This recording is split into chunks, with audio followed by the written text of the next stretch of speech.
Bonjour à tous et bienvenue dans ce troisième volet donc entièrement consacré à l'improvisation piano-jazz débutant.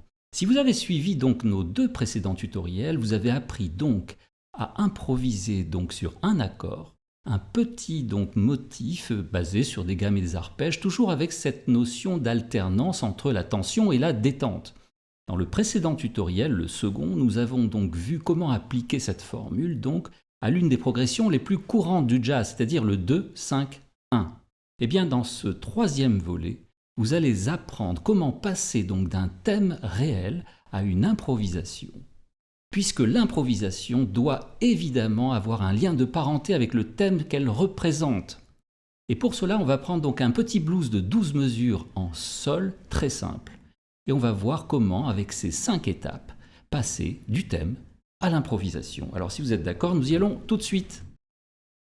Alors voici ce petit blues en sol de 12 mesures qui va nous servir donc à ces 5 étapes pour passer évidemment donc d'un thème très simple à une improvisation. Alors tout d'abord, on va l'analyser ce petit thème pour savoir comment il est fait et comment le jouer surtout. Alors on le voit ici, un blues c'est d'abord une suite de 3 accords. 3 accords qui sont l'accord du premier degré, l'accord du quatrième degré et l'accord du cinquième degré. Ici, nous sommes en sol, donc ce blues en sol. Le sol sera donc ici le premier degré, l'accord du premier degré, le do le quatrième degré, et on le voit ici, ré 7, le cinquième degré. Donc finalement, c'est un enchaînement 1, 4, 5. En sol, ça donnera sol, do, ré. Bien. Alors, une fois qu'on a posé ces bases, on va étudier les accords. Vous remarquez que ce ne sont que des accords de septième de dominante, c'est-à-dire composés donc d'une tierce majeure et d'une septième mineure. Par exemple, si je suis sur sol, donc succession de tierces, sol, si la tierce, tierce majeure, ré la quinte juste, et fa donc la septième mineure. Lorsque je vais sur do, même chose, quatrième degré do, do, mi, sol, si bémol. Donc do la fondamentale, mi la tierce majeure, sol la quinte juste et si bémol la septième mineure. Enfin le troisième accord, celui de dominante, donc ré 7, cinquième degré, nous aurons ré, fa dièse, la, do. Ré la fondamentale, fa dièse la tierce majeure, la quinte juste et do la septième mineure. Donc les deux notes essentielles, on le verra tout à l'heure, d'un accord de septième de dominante, c'est évidemment sa tierce et sa septième. Par exemple sur sol, le si et le fa,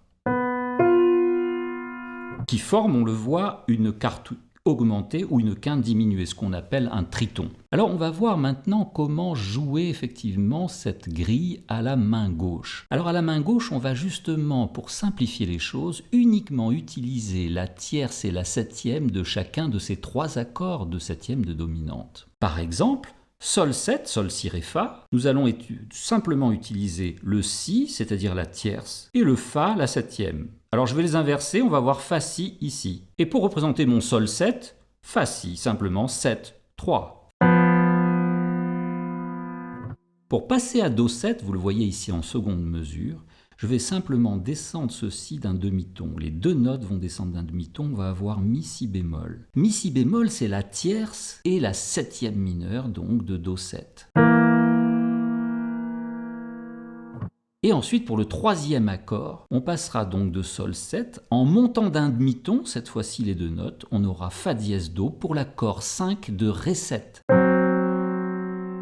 qui nous donne 3, 7. Donc on le voit, pour enchaîner ces 3 accords pour l'instant dans le désordre, nous aurons sol 7, do 7, sol 7, ré 7.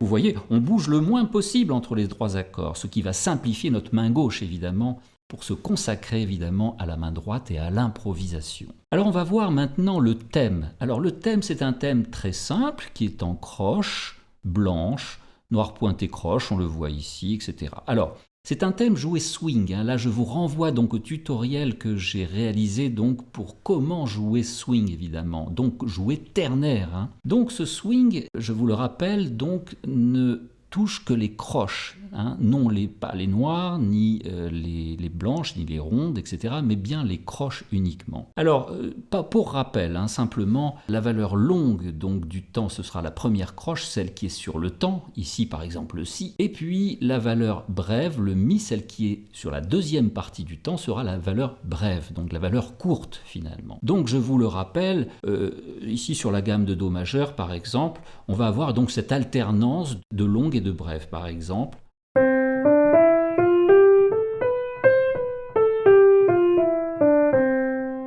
voilà. Donc on le voit ici, ce petit thème en blues commence par un sol, mais un sol, vous le voyez, en levé, c'est-à-dire après le quatrième temps, par une croche qui fait partie de la deuxième partie du quatrième temps. Donc ça sera la valeur brève. Puis le si sera la valeur longue ici, puis le mi, la valeur brève, le ré qui est sur le deuxième temps, la valeur longue, et le sol ici, la valeur brève. C'est-à-dire si je joue ces 5 premières notes, j'aurai 3, 4.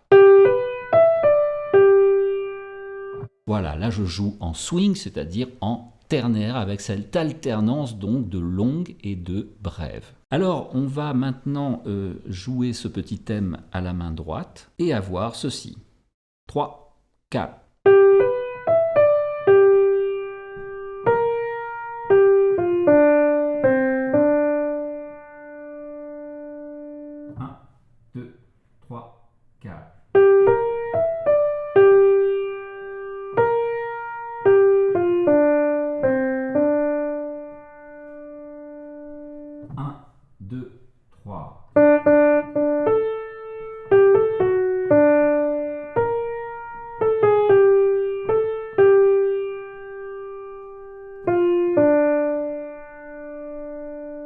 Et ainsi de suite, l'accroche, le dernier, avec cette barre de reprise, nous ramène évidemment au premier si, ici sol 7. Alors pour la main gauche, on va maintenant enchaîner donc les 3 accords, 1, 4, 5, tels qu'ils sont écrits, et donc s'enchaînent dans cette grille précisément. Et je commence par le sol 3, 4.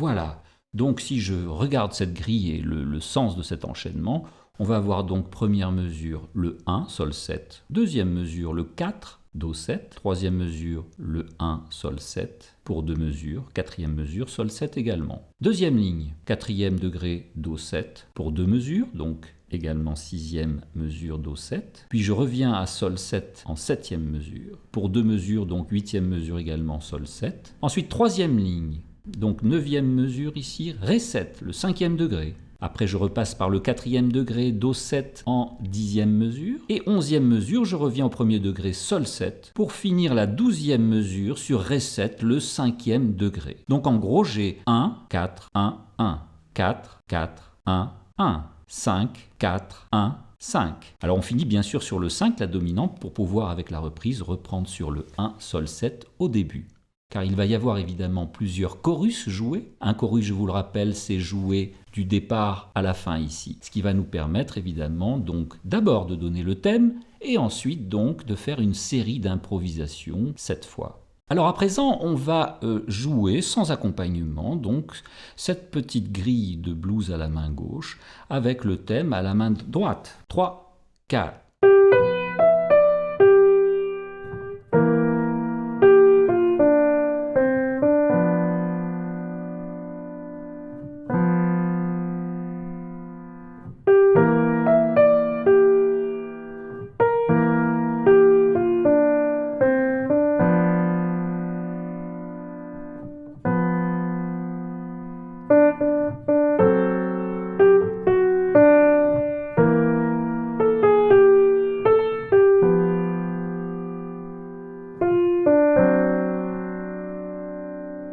etc. avec la reprise. Donc on l'a vu, j'ai simplement joué le thème à la main droite swing et à la main gauche la petite grille, donc représenter donc chaque accord par la tierce et la septième ou septième et tierce à l'inverse, donc ce triton. Et donc j'ai placé un accord sur chaque premier temps ici, donc de chaque mesure pour simplifier les choses. Alors à présent, on va voir comment passer de ce petit thème blues à une improvisation en 5 étapes. Alors évidemment, pourquoi? Parce que simplement une improvisation doit avoir un lien de parenté avec le thème et ne doit pas être anonyme, c'est-à-dire avoir de simples gammes et arpèges qui se succèdent et qui seraient donc les mêmes sur n'importe quel morceau. Ici, donc, on va essayer d'extrapoler le thème. Ça veut dire quoi? Ça veut dire partir du thème, le varier au fur et à mesure en 5 points pour obtenir évidemment une improvisation qui soit liée à ce thème, qui ait la même couleur que ce thème. Alors la première étape, je vous la présente ici, c'est jouer donc ce petit thème en swing à la main droite avec ce simple accompagnement de main gauche qu'on a vu avec ces 3 accords représentés par les tierces et les septièmes simplement, donc accords à 2 sons. Alors voilà ce que ça donne donc dans cette première étape, je joue le thème tel que.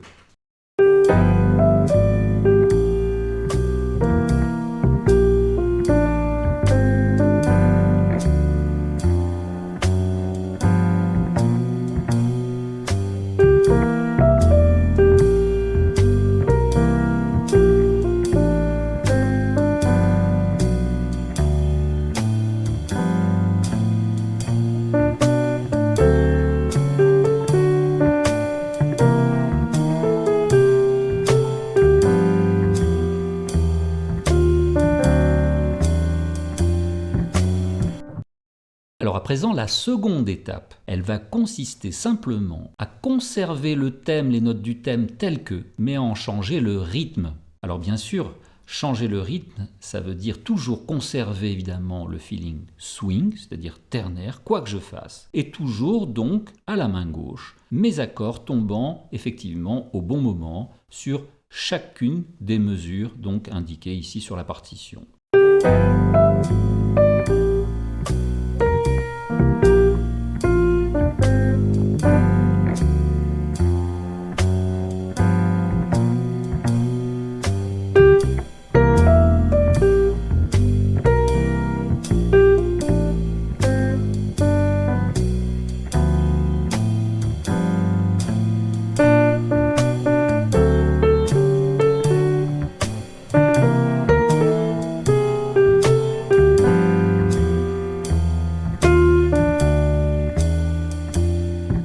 Voilà, donc ici, j'ai changé simplement un petit peu le rythme donc, du thème à la main droite, sans changer les notes du thème.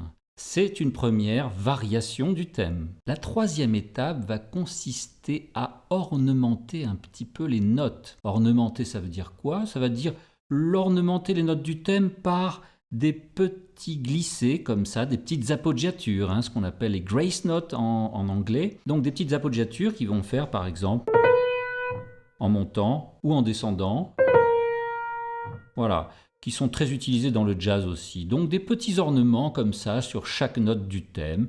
Je ne change pas les notes du thème, simplement je vais les agrémenter de ces petits ornements, de ces petites appoggiatures.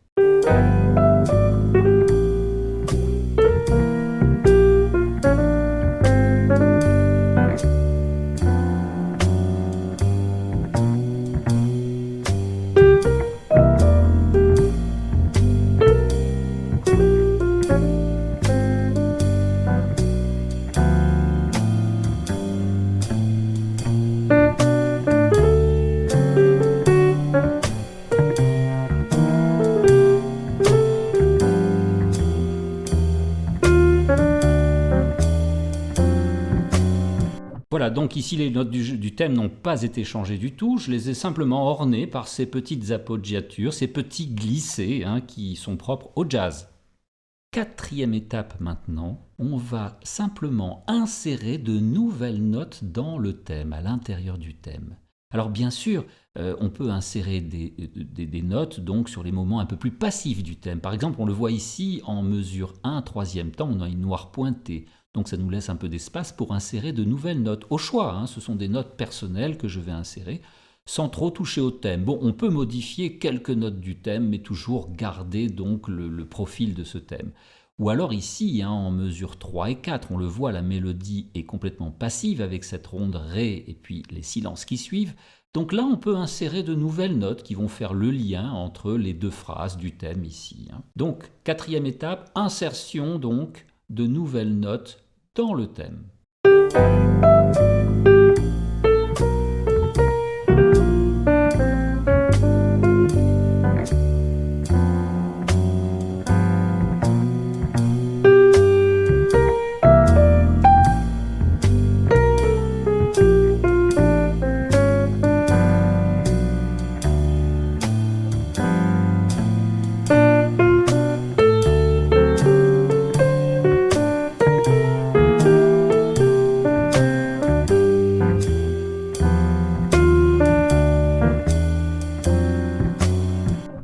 Voilà, donc j'ai inséré quelques notes, modifié certaines petites notes donc, du thème, sans en changer vraiment le profil. Alors la cinquième étape donc, de cette extrapolation de thème va être consacrée à l'insertion de gammes. Alors vous me direz comment insérer des gammes dans un thème ? Bien justement, on va profiter des moments passifs de ce thème pour insérer non pas des gammes entières, mais simplement des fragments, des parties de gammes, ou d'arpèges d'ailleurs. Alors par exemple, on le voit ici en première mesure, troisième temps sur cette noire pointée. On pourrait évidemment insérer un fragment de gamme ici, ou alors troisième et quatrième mesure ici où on a une ronde ici suivie de silence. Là, on peut développer également certaines gammes du jazz. Et puis, on le voit aussi dans la deuxième ligne, donc septième et huitième mesure. On a des espaces ici pour effectivement insérer aussi des gammes, ou enfin dans la dernière ligne, la troisième ligne, en mesure donc 11 et 12, où on a ces deux blanches pointées qui nous permettront donc dans ces moments passifs du thème d'insérer simplement des fragments ou des gammes entières. Donc voilà, cinquième étape, insertion donc de gammes dans le thème.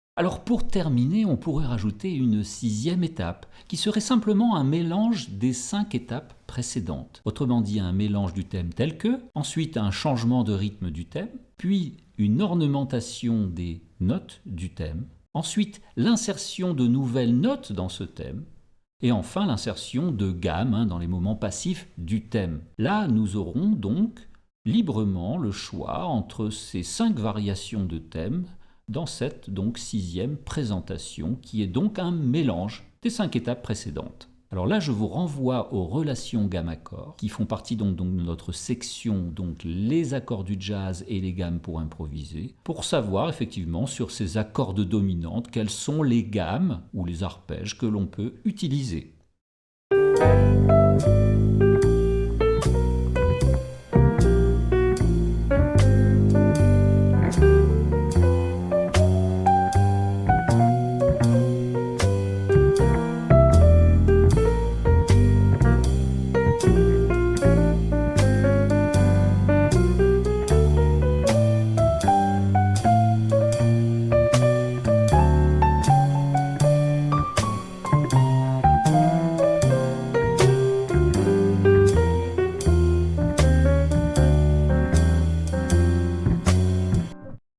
Voilà, pour conclure ce tutoriel, je vais maintenant donc improviser donc avec ces extrapolations de thèmes sur donc 7 fois 7 chorus en mélangeant bien sûr tout ce que nous avons vu précédemment.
Voilà, si vous avez apprécié ce tutoriel, vous pourrez vous aussi continuer l'apprentissage du piano jazz par les accords et leurs enrichissements, les gammes et les modes d'improvisation, les relations donc entre les gammes et les accords, et enfin les deux gros morceaux qui seront donc l'accompagnement et l'improvisation.